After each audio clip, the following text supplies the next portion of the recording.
Now, Harold, you have two grandchildren, two very fine young men. What do you see their future being in New Orleans?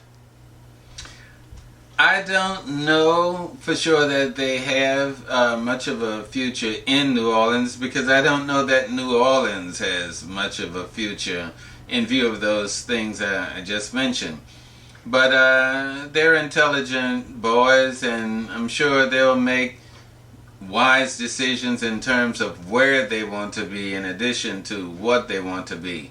But chances are, for most of the babies who exist now in the city, they'll probably find futures someplace away from here. I understand. You know, it's not funny, but I find it ironic the fact that Harris, the casino, has built a large casino on the river's edge. And I can just see all that money float down the Mississippi River, but I'm sure they can't. But anyway, we'll see what happens with that particular situation. My next question to you is the school system. How is that working?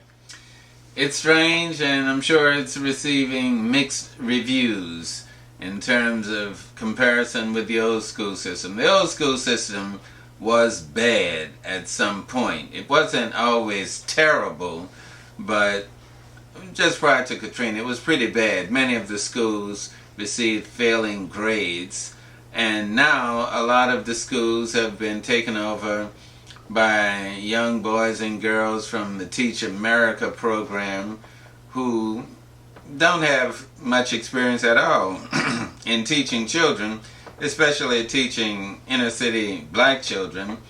And some of the schools continue to receive failing grades. Some are improved, some are not. So, as I said, the results are mixed. But overall, and I could say from living down here, almost anything is better than what we had prior to Katrina. So maybe it'll just take a little more time for the schools to come up to par with others. As an example, one of my grandsons, he's only 10 years old, he started school in Houston, Texas. Well, when the family moved back to New Orleans and he entered into the school system here, the people thought he was a genius. Well, he's no genius, I don't think, but he's ahead of a lot of the kids, his peers in school. And so it's his younger brother, who's only 6, he started school here in the new school system, and he seems to be doing well. Now, I don't know how he would compare with all the rest of his peers, but they're in a brand new school as far as the bricks and mortar part is concerned, and the school is a charter school, and it's run by young white boys and girls. You graduated from high school here in New Orleans, and we're going to give your high school a plug. Which school was that, Harold? Joseph S. Clark Senior High School, the Bulldogs. Okay, very good. I attended Booker T. Washington myself, but that's I hope you won't hold that against me. No, not at all. We don't have too much of that type of rivalry in this city. We don't have much of a gang problem in this city, although, you know, we are here, so we create problems wherever we go. But all is generally calm. The murder rate is up there, but I've seen it a lot higher than what it is now. Do you recall when the New Orleans school system was first integrated? I was still in grade school, high school, when the schools were integrated. My school never was integrated when I was in school. So that was in the 60s, and I graduated in 1963. But I saw the venom and the hatred directed at little black girls trying to attend a formerly all-white school here in New Orleans. It was amazing. And having grown up down here, I knew what segregation and racial discrimination was all about. But to see these ladies shouting all of these horrible things at these little girls in elementary school, that definitely affected me, and I'm sure it affected a lot of people in terms of their attitude toward these devils.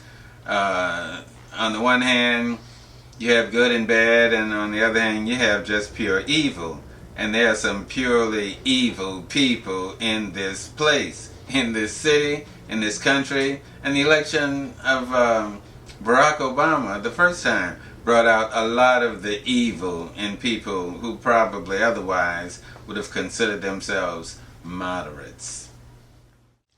The president was re-elected not by a few votes, but by a large margin, not only in the electoral college, but also the popular vote.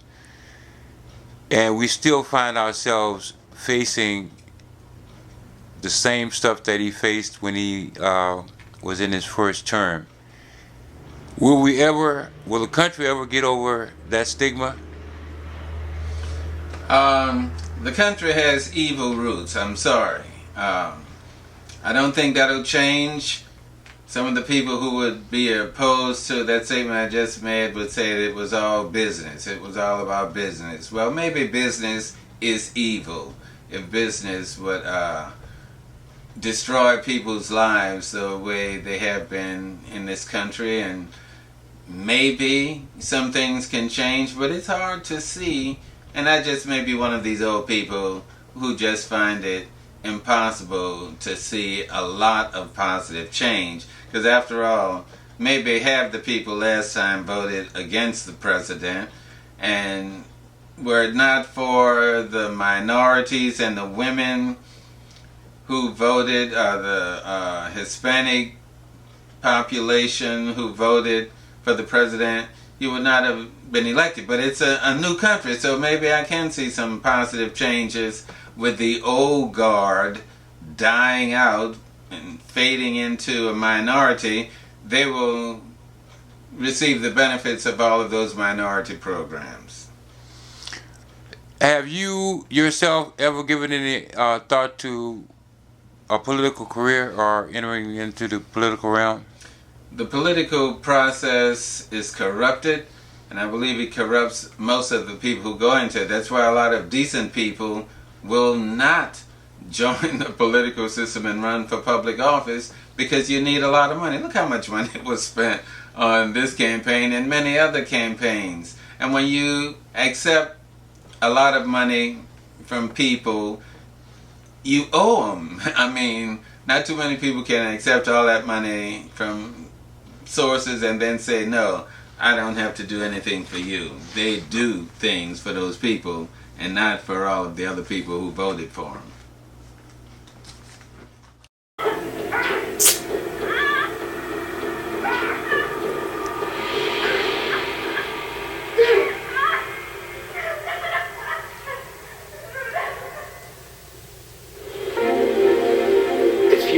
After my Aunt Hester was so brutalized, I set off on a voyage that forever changed me. My master sent me to Baltimore to live with his brother Hugh All. I had a job to do, housework for my new mistress, Sophie All, and look after Thomas, their young son. Fredrick, there's one thing I don't get. I haven't seen any sign of a school or you getting an education. Not that that's a bad thing. Yet, you wrote books, didn't you? You're an observant young man, JJ. It was in Baltimore that my fortune changed and my education began.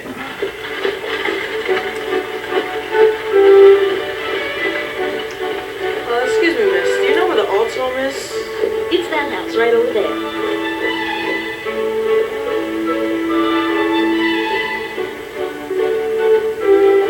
Very soon after I went to live with the Alds, Mrs. Ald commenced to teach me the ABCs. After I had learned this, she assisted me in learning to spell words of 3 or 4 letters.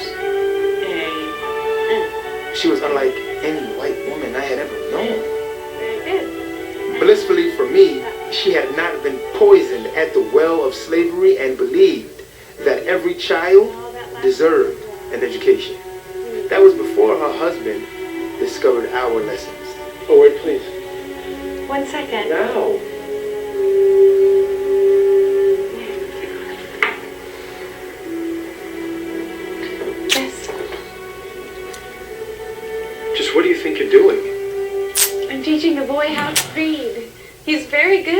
teach him nothing except to obey us and do as he's told. That's outrageous. Every child deserves a chance to read. He's not a child, he's a slave.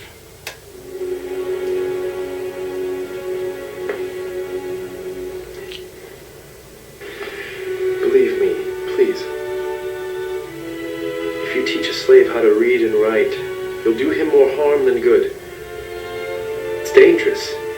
He could become discontented, unhappy, disobedient.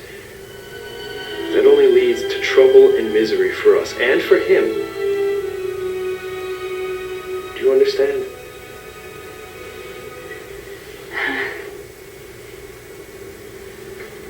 That's insane. I mean, every human should have a right to learn, to think.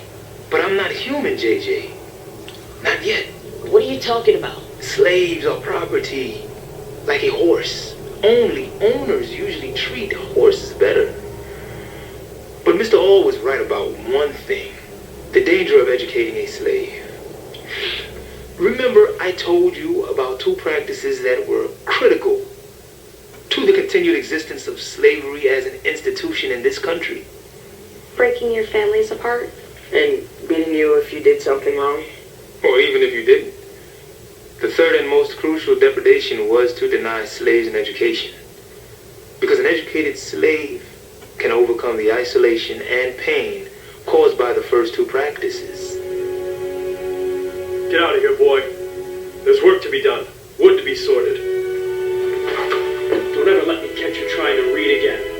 It's not for your kind. Not now, not ever. Go. Go!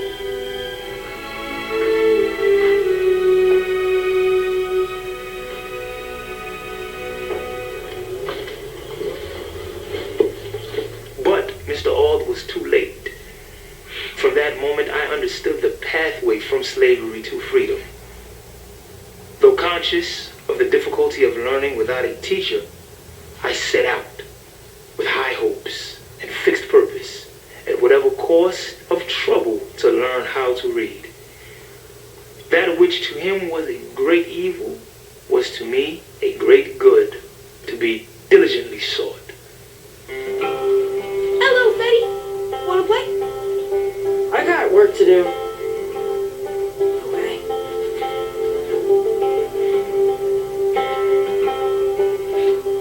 Hey, Joseph. You want to play a game? It's a game to see how smart you really are. My father thinks I'm very smart. Well, let's see. I'll point to something and you spell it. A spelling bee. Yep. This right here. Wood. W. O. D. W. O.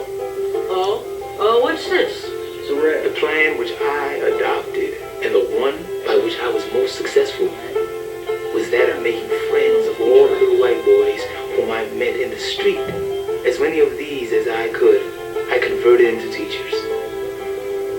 Had a serious game back then, Fredrick. Working those kids was sick. They're compliments, actually. Oh, thank you. But I wasn't always successful.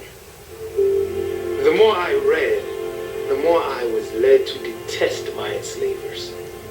I could regard them in no other light than a band of successful robbers who had left their homes and gone to Africa and stolen us from our homes, and in a strange land forced us into slavery. I would at times agree with my master that learning to read had been a curse rather than a blessing. Fredrick! You have been told not to read. I will not tell you again. It had given me a view of my wretched condition without the remedy. It'll work. It opened my eyes to the terrible pit, but to no ladder upon which to get out. And soon, the dark pit of slavery would get deeper, my young life more desperate. After 7 years in Baltimore with the Alls, I was sent back to my Maryland plantation, and soon thereafter, because of my unwillingness to be a proper, that is, cooperative slave, was a professional slave breaker. And there is no more detestable human being than that. Slave, take off your shirt. Do as I say, boy. Don't you be sassing me.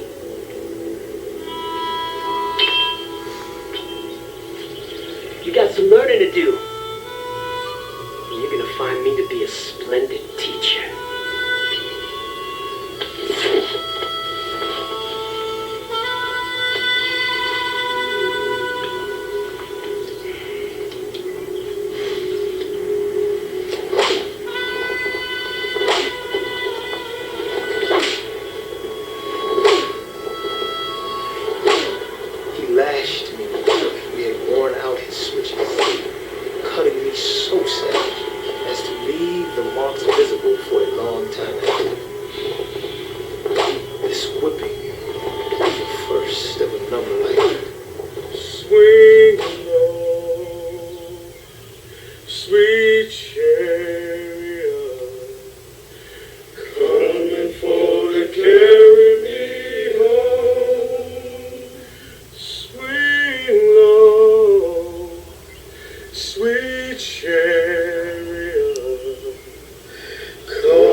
Just a little bit older than you.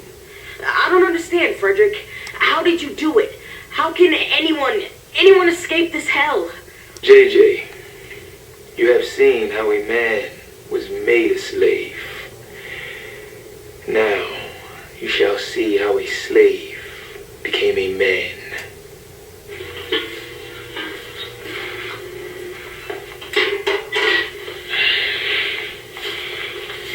Hey, Darby.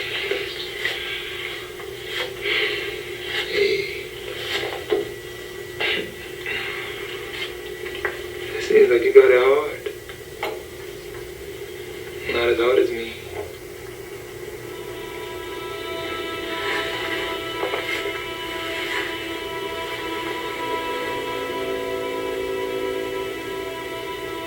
Look at this. A shirt.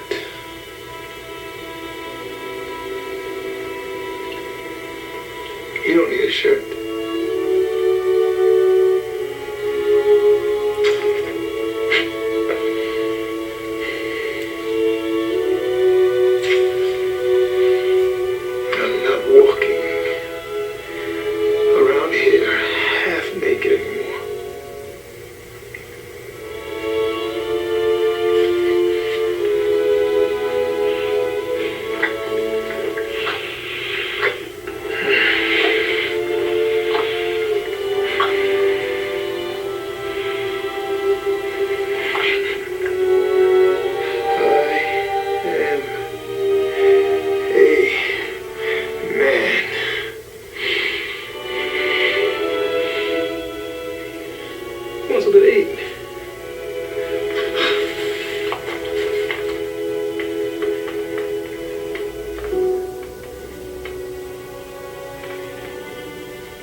You dare to resist, you scoundrel!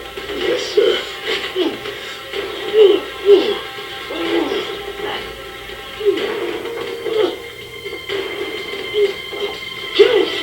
Help! I can't help you, Fredrick. We were at it for 2 hours.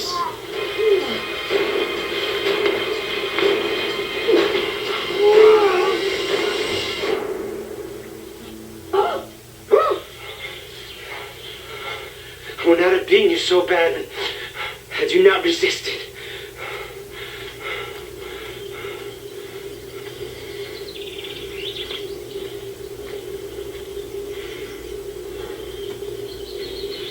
You whooped his butt. What a joke. Wait. What happened next?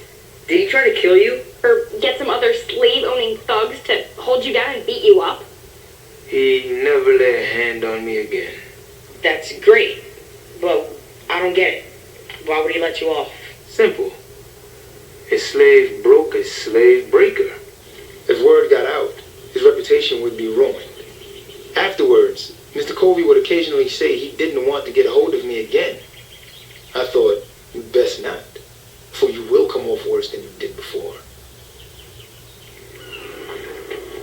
The battle with Mr. Covey rekindled the few expiring embers of freedom and revived within me a sense of my own manhood.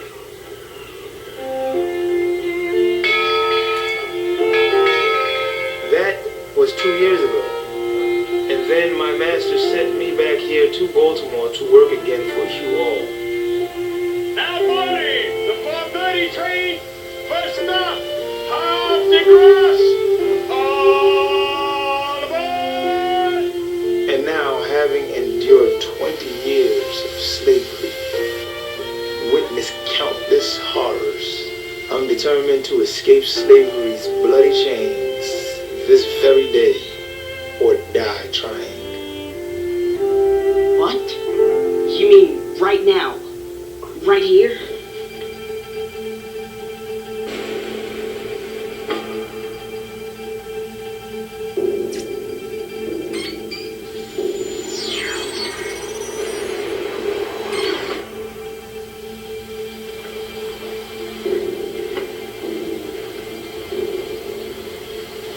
Godspeed, Fredrick.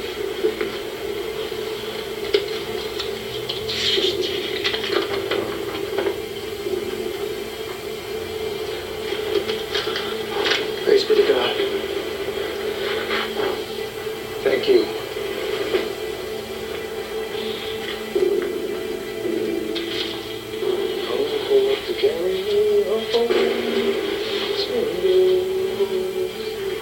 He's trying to use that guy's identification papers to escape to the north.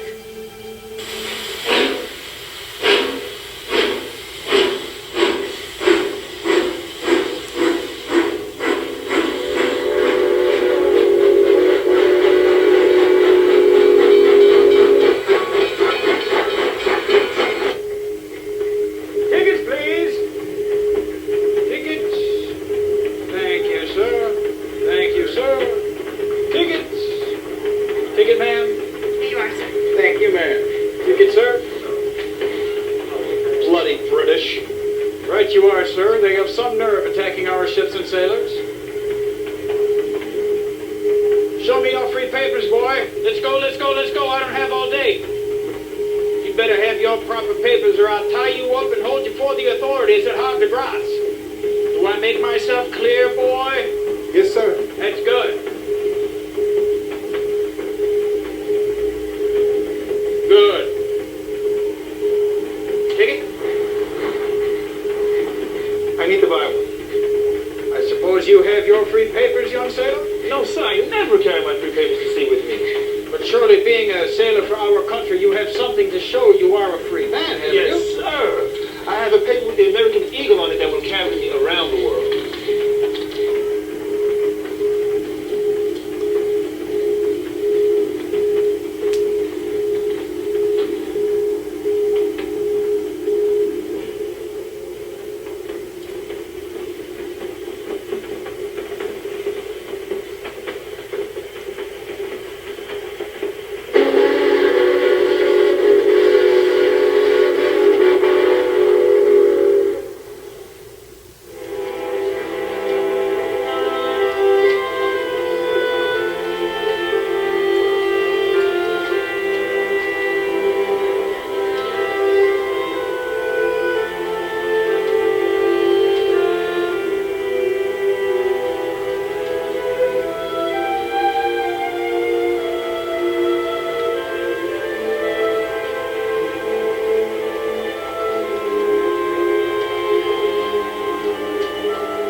was a part of many years ago. We formed out of the former Dashiki Project Theater.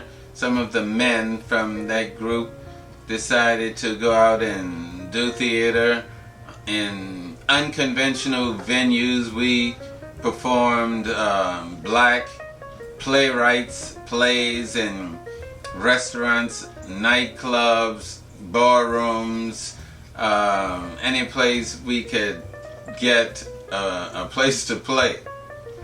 Now we haven't, because we've gone different ways. One of our founders has passed away, so the few of us left. One of our members, Perry Williams, is now living in Los Angeles. He worked for BET for a while. He does his own thing. He's had a cable TV program himself. Periwinkle the Clown. He's a clown. He worked with Michael Jackson. He was the Styx man in that Michael Jackson video some years ago. I primarily do theater. I had a cable TV program for a number of years, 5 or 6 years here in the city, but now I primarily do theater with the Anthony Bean Community Theater. I do some cameo, you might call them, appearances in some motion pictures or TV pilots every few years or so. But for the most part, I'm just cruising along, staying alive, and being happy about that. Are some of the film companies coming here to film now because of the cost element? Do you see more films being made in this area?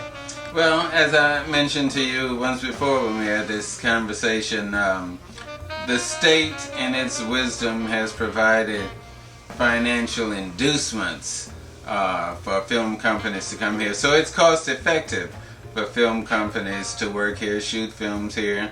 They don't do all of the post-production work here, but they shoot here and they receive tax breaks for doing so. So it benefits the state, it benefits the motion picture companies, and it benefits a few local craftsmen, actors, and so it's working out for people in general. I hope they can continue it. Now you have something coming up pretty soon, I think in the month of February? I have a play called Guess Who's Coming to Dinner, which will be co-produced by a theater company called Voices in the Dark and the Joy Theater. We're going to do it on historic Canal Street. Guess Who's Coming to Dinner? I think I seem to have heard that somewhere before. Yeah, it's the story of a young interracial couple who are planning to be married, and they're bringing that information to the two sets of parents for the first time, and the seeming conflicts that arise as a result of their decision to be wed. And who was the original star of that? Sidney Poitier. I remember him, and I remember Spencer Tracy as the father of the bride. I don't recall the other people, but that's as much as I remember right now. That's when I was a kid. And which role will you be playing? I'll be playing the father